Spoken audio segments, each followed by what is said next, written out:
નમસ્કાર મિત્રો, સ્વાગત છે તમારા બધાનું ધોરણ 11નું આપણે કોમ્પ્યુટરનું સિલેબસ ઓવરવ્યૂ જોવાના છીએ કે કેટલા ચેપ્ટર પ્રથમમાં છે, દ્વિતીયમાં છે, વગેરે વગેરે. તો ચાલો શરૂઆત કરવી.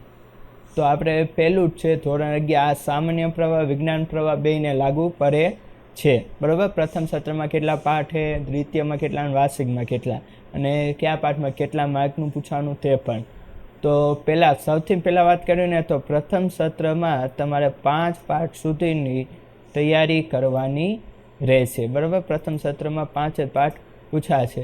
તો પહેલો પાઠ છે મલ્ટીમીડિયાનો પરિચય, આખો થિયરીનો પાઠ છે. તો એમાંથી પ્રથમમાં 15 માર્કનું, દ્વિતીયમાં કાંઈ નહીં, અને વાર્ષિકમાં 3 માર્ક. અને અહીંયા પ્રાયોગિક ગુણભાગ એટલે કે થિયરીનો પાઠ છે, એટલે કે આમાંથી કાંઈ પ્રેક્ટિકલ આવશે નહીં, એટલે આના 0 માર્ક. બીજું છે શિફિંગ ટૂલ, બરાબર, એનિમેશન ટૂલ શિફિંગ. તો એમાં પ્રથમમાં 10, દ્વિતીયમાં કાંઈ નહીં, વાર્ષિકમાં 3 માર્ક, પ્રાયોગિક 2 માર્કનું પૂછાશે. શિફિંગનું પોઈન્ટ બનાવો, શિફિંગ માટે એનિમેશન. તો પ્રથમમાં 10, દ્વિતીયમાં કાંઈ નહીં, વાર્ષિકમાં 2 માર્ક, અને પ્રાયોગિક 5. સ્તરનો પરિચય, બરાબર, લેયરનો પરિચય. તો 8 માર્કનું, દ્વિતીયમાં કાંઈ નહીં, વાર્ષિકમાં 2, અને અહીંયા 5 માર્કનું પ્રાયોગિક. પછી શિફિંગ ચિત્રનો ઉપયોગ, તો 7 માર્કનું પ્રથમ સત્રમાં, દ્વિતીયમાં કાંઈ નહીં, વાર્ષિકમાં 2 અને પ્રાયોગિકમાં એટલે કે પ્રેક્ટિકલ 5 માર્કનું પૂછાશે.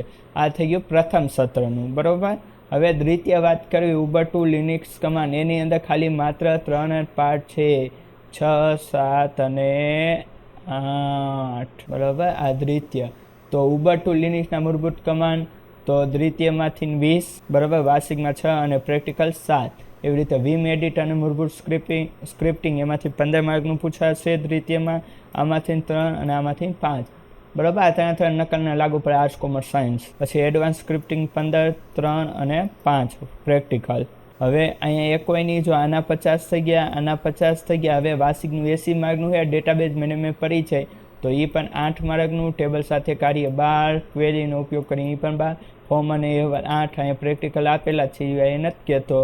બરાબર, અને તાજેતરના પ્રવાહ ટેકનોલોજી, કેમ કે એ પણ થિયરીનો પાઠ છે, એટલે એમાંથી 0. એટલે કે આ 50 માર્ક પ્રેક્ટિકલના થઈ ગયા, ને આ 80 માર્ક આવી ગયા આપણે વાર્ષિકના. જો આ નીચે આપેલું પ્રકરણ 1 અને 13નો પ્રાયોગિક ગુણભાર 0 છે. આ પ્રકરણમાં સૈદ્ધાંતિક હોવાથી પ્રાયોગિક પરીક્ષામાં આ પ્રકરણમાં કોઈ પ્રશ્ન પૂછવા નહીં. ટૂંકમાં આ પાઠ આખા થિયરીના છે, તો આમાંથી આપણે કોઈ પણ પ્રેક્ટિકલ પ્રશ્ન પૂછવા નહીં, એવું કહેવા માગે છે. તો મિત્રો, વિડીયો પસંદ આવ્યો હોય તો લાઇક કરો, ચેનલમાં ન હોય તો સબસ્ક્રાઈબ કરો. ફરી મળશું નવા વિડીયો. મને આપો રજા. વંદે માતરમ. જય હિન્દ, જય ભારત.